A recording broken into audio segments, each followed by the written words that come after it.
Hey ladies and gentlemen, this is Miss Humbert here, and today we're going to be going over quadratic applications. So we're going to take what we've been learning with quadratics, whether it's graphing, zero product property, or the quadratic formula, and we're going to apply it to some word problems and kind of help try and figure out when you use what type. So really when we're talking about quadratics, there's two different types. There's a type where we need to use the vertex and a type where we need to solve the equation, meaning we need to use the quadratic formula. So when do we need to find the vertex? Well, that's if we're talking about a maximum. I'm just probably going to write max. So if we're talking about a maximum or a minimum. Now, if you see either of those two words in there, max or min, then you know you need to use the vertex. So remember to calculate out the vertex. It's opposite of b over 2 times a. Okay, so when do you solve the equation? Well, if they say the word ground, like I want to know what time this object's going to hit the ground. Or if they say something like figure out when it's going to be 82 feet. So if it's asking for a height of some sort. So if we're trying to calculate some sort of height, then you know you need to use the quadratic formula. Okay, so remember the quadratic formula is x is equal to opposite of b plus or minus the square root of b squared, and I always put that b squared in parentheses, minus 4ac. Hopefully you're starting to have this memorized by now, all over 2a. If not, let me know. I have a great song I am more than happy to sing for you, and I can do that. Okay, so let's go ahead and let's just take a look at part A here. Okay, so for part A, it says, suppose the astronaut on the moon throws a baseball. So we're given this. Now, if you're in physics, this is actually the general equation that we use to model height when we're talking in meters. So that's just kind of a fun physics fact if you're really into physics. So what we need to do is we need to figure out, based on our word problem, what G and what V are. So suppose an astronaut throws a baseball upwards of 2 meters from the ground. So that's going to be our H, is this 2 meters from the ground, with initial velocity of 10 meters per second. Well, that's going to be our V. Suppose the gravitational pull on the moon is a constant of 1.6. Well, that's going to be our G. So let's just start by plugging that in. So the height is going to be equal to negative 1/2 times our gravitational pull, which is 1.6. Okay, then plus, so then we're going to have t squared, plus whatever our velocity is, which is 10, and then that's going to be t, and then we're going to add our initial height, which is 2. So what I'm going to do is I'm going to take and I'm going to actually multiply negative 1/2 times 1.6. Now when I do that, I get negative 0.8, so I'm actually going to plug that in for t here. I'm going to put negative 0.8. Okay, so now we want to use the quadratic formula to solve this because it's asking for when it returns to the ground, which is a certain height. So t is going to be equal to opposite of b plus or minus the square root of b squared, b squared minus 4 times a times your c, which is 2, all over 2 times your a. So again, what I like to do is I like to simplify out what's underneath the radical first. So I'm going to do 10 squared minus 4 times 1 times 2. Now when I do that, oops, I need to write my 10 in. Of course, the time I draw a perfect square root, I have to erase it. Plus or minus, so then I'm going to do, when I calculate that out, I end up getting 106.4. So what I always suggest that students do is to be plugging that in the calculator along with me, so that way you can check that you're doing it right. So now I need to split this up to be my two versions. Now I got the negative 1.6 because that's 2 times negative 0.8. So now first thing I'm going to do is negative 10, and then I'm going to do plus the square root of 106.4 divided by negative 1.6, okay? So when I do that, I end up getting negative 0.75. Well, that's a no-go. We don't want to have negative time. As yet that I am aware of, we have not invented time travel. So we're going to do negative 10 minus the square root of negative 106.4.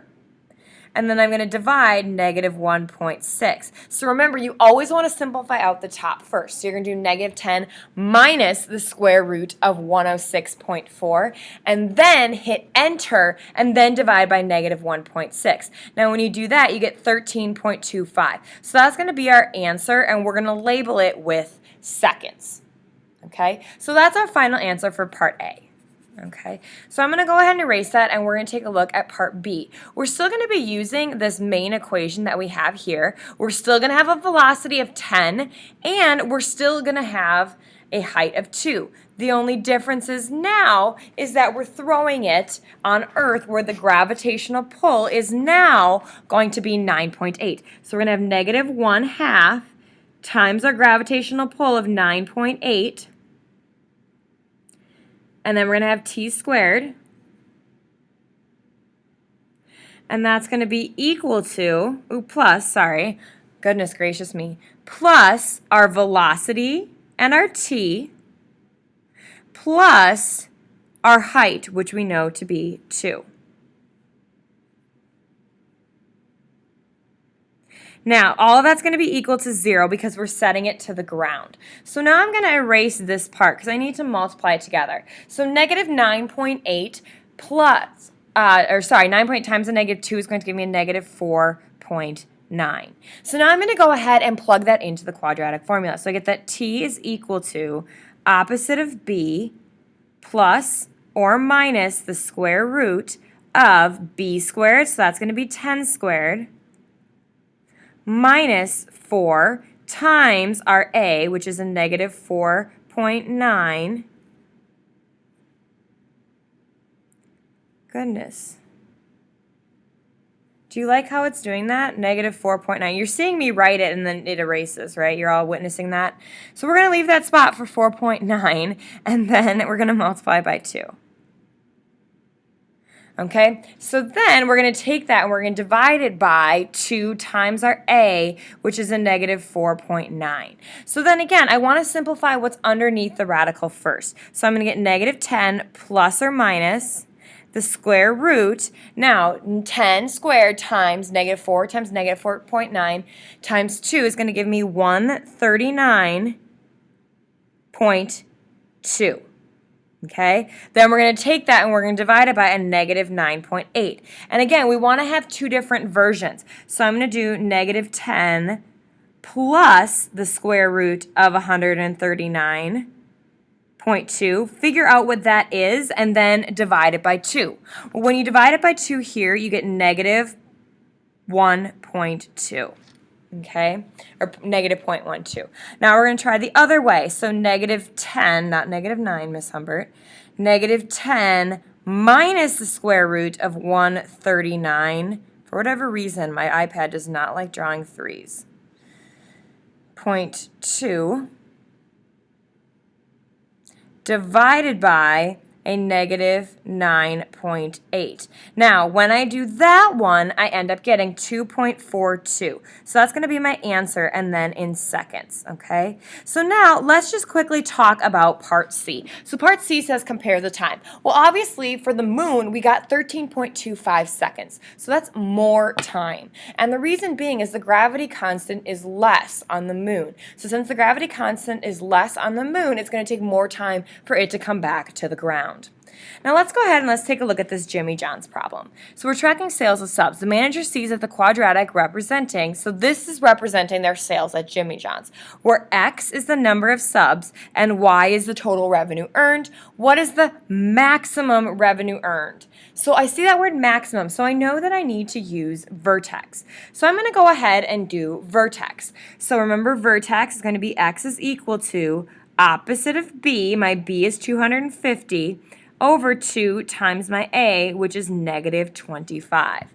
So then I'm going to get negative 250 divided by negative 50. So the two negatives are going to cancel out to be positive, and then when you do 250 divided by 50, you end up getting 5.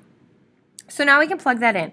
So we get negative 25, and then we're going to take X out and put 5 in instead, plus 250, that should be a 2, 50 times the 5, and then plus 400.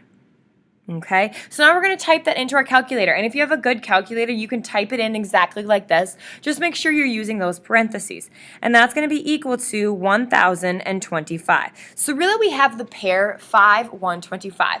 Well, remember that X represents the number of subs. So if they sell 5 subs, They're bringing in a revenue of $1,025. That is a lot of revenue for just 5 subs. I think something might have been set up weird about that problem. But hey, if that's how Jimmy John's runs it, good for them.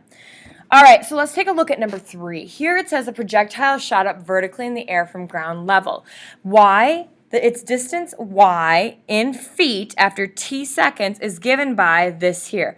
And then we want to find when it's 96 feet. So since we're talking about a distance, we're going to be using the quadratic formula. So we want to figure it out when y is 96 feet. So I'm going to go ahead and plug that in for y there. So then I get 96 is equal to 96t minus 16t squared. So now, in order for me to use the quadratic formula, I need to subtract that 96 over to the other side. And when I do that, I like to write it out in standard form so that my exponents are going in descending order. If you can think all the way back to unit 3 when we did this. Whoa. There we go. It's equal to 96, and now that is going to be equal to 0. Okay, so now I can use the quadratic formula on this. So let's go ahead and do that. So I get that t is equal to opposite of b plus or minus the square root of b squared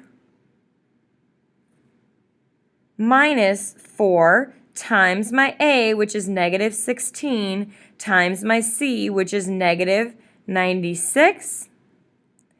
All of that over, seriously?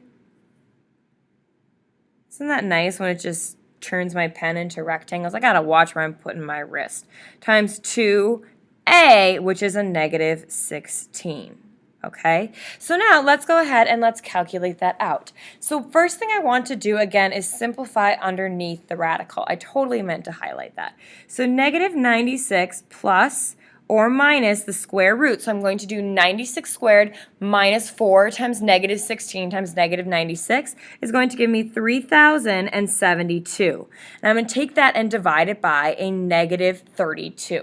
Okay, so now we need to do our two versions. So I'm going to do negative 96 plus the square root of 3,072. Hit enter in my calculator, see what that is, and then divide it by a negative 32. Now when I do that, I get 1.27 seconds. So that's one of my answers. Okay, then we want to do negative 96 minus the square root of 3,072. Hit enter in my calculator, get what that is, and then divide by a negative 32. Now, hello keyboard. Now, and then I do that, I get 4.73. So that's also going to be an answer. If you think about projectile motion, it goes up and then it goes back down. So if this is 96 feet right here, you're going to hit it twice, which is why we have two answers for this problem. All right, so let's take a look at number 4. It says a pan is formed by cutting 2 centimeter by 2 centimeter squares from each corner of the square of the sheet metal and then folding up the sides. So if the volume of the pan is to be 441 square centimeters, what should the dimensions be? Well, let's just calculate our box here. So this is x minus 4 and this is x minus 4. So the 4 comes from the fact that we're taking 2 centimeters out from each side. So that bottom base is going to be x, which is the width of the paper, minus 4. So to get the volume, we're going to take length, which is x minus 2, times width, which is x minus 2, and now all that's going to be but multiplied by the height, which when you flip this up, it's going to be 2. Now that needs to equal our 441 centimeters. Okay, so then we're going to do the box method. So you're going to distribute this in, so you're going to get 2x minus 4 times x minus 2, and you're going to do the box method. I'm going to trust that that's something you know how to do. If not, definitely come let me know. So when you do the box method, you end up getting 2x squared minus 16x minus 409, oops, sorry, not 409, minus 30, or plus 32.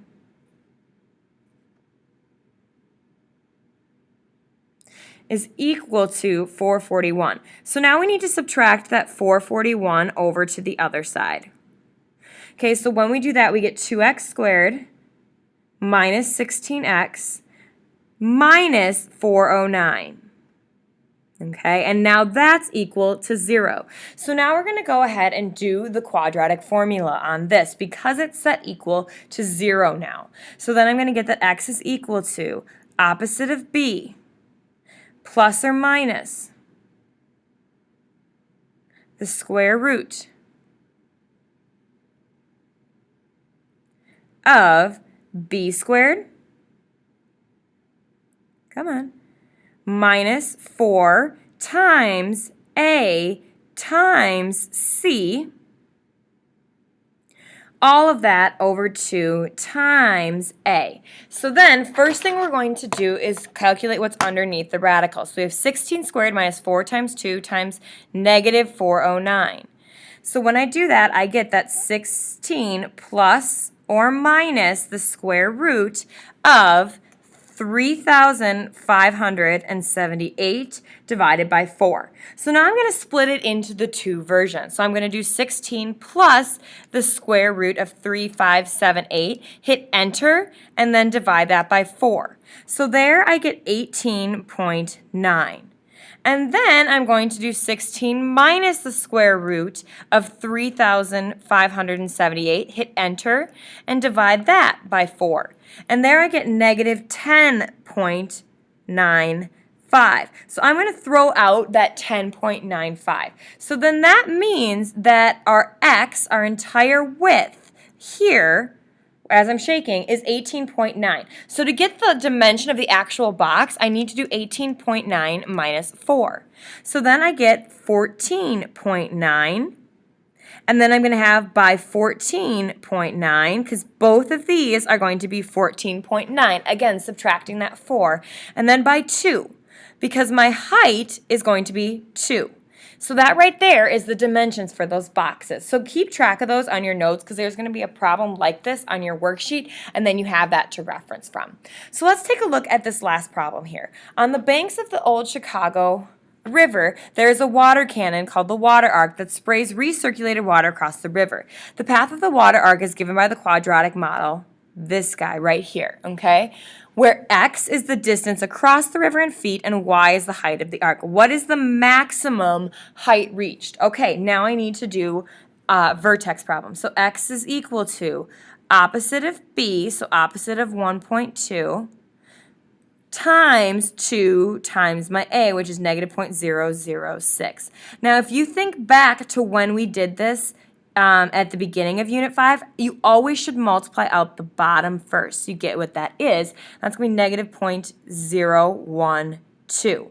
So then you're going to divide those out and you get 100 feet. Now that's going to represent how far we're going across.